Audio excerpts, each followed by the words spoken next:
நம்ம படித்தோம்? திக்ரு படிச்சிருக்கிறோம். என்ன படிச்சிருக்கிறோம்? திக்ரில் கவனம் செய்யணும், முழுக்க முழுக்க திக்ர். அப்புறம் யாதே ஹக்கால தவாம், நிரந்தரமாக அல்லாஹ்வை திக்ரு செய்ய வேண்டும், அல்லாஹ் கவனம் செலுத்தணும். எப்படி அல்லாஹ்வை திக்ரு செய்கிறது? சும்மா அல்லாஹ் அல்லான்னு சொல்லிக்கிட்டு இருக்கிறது இல்லை, அல்லாஹ்வையே விளங்கி அல்லாஹ்வையே கல்வால் பார்த்து திக்ரு செய்யும். அல்லாஹ்வை பற்றிய எல்லா பாடமும் நம்ம படிச்சிருக்கிறோம். எந்த அளவுக்கு கொண்டு வர முடியுமோ, பரீட்சையில் அப்படி தானே, எவ்வளோ எவ்வளோ எழுத முடியுமோ என்ன செய்வோம், எழுதுவோம். ஒரு கேள்வி கேட்டால் அப்படி அப்போ தான் எல்லா விளக்கமும் வரும், எல்லா விளக்கத்தையும் எழுதி வச்சுருவோம்.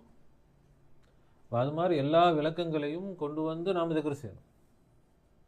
விளக்கத்தோடு அல்லாஹ் யார், அவன் எங்கே இருக்கிறான், எப்படி இருக்கிறான், அவன் என் கூட எப்படி இருக்கிறான், ஷேகு கூட எப்படி இருக்கிறான், முழு பிரபஞ்சத்தோடு எப்படி இருக்கிறான், தன்சீகளை எப்படி இருக்கிறான், தஸ்பீகளை எப்படி இருக்கிறான், எல்லா விஷயங்களையும் கவனத்தில் கொண்டு வந்து அல்லாஹ் எப்படி கன்சே மஹ்ஃபியாக மறைந்த பொக்கிஷமாக எப்படி இருக்கிறான், எப்படி அவன் வெளியாக போகிறான், அதை தான் நம்ம பேசிகிட்டு இருக்கிறோம்.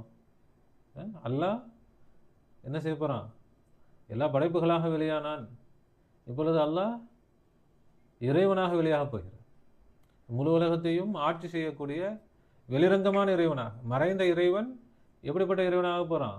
வெளிப்பட்ட இறைவனாக, வெளிரங்கமான இறைவனாக, எல்லா மக்களும் அவனை பார்த்து இறைவா என்று கூப்பிடக்கூடிய நிலையில் கூப்பிட்டு அவனை அறிந்து புரிந்து அவனோடு பேசி, இறைவன் எங்கே இருக்கிறான்?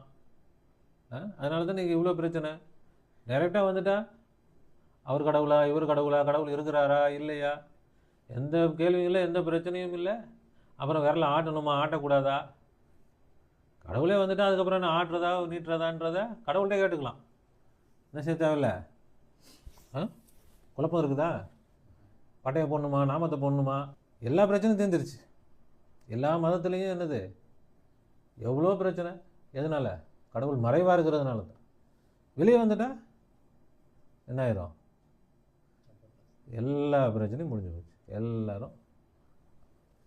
அப்போ அந்த ஒன்றுக்காக தான் உலகம் காத்திருக்கு. அப்போ அந்த ஒன்று தான் நடக்க போகுது. அப்போ அதை நாம் திக்ர் செய்யணும், அதை நாம் விளங்கணும். அப்படி விளங்கி அல்லாஹ்வை நாம் திக்ர் செய்யணும். யாவ்தே ஹக், அல்லாஹ்வை அடைந்து கொள்ள வேண்டும்.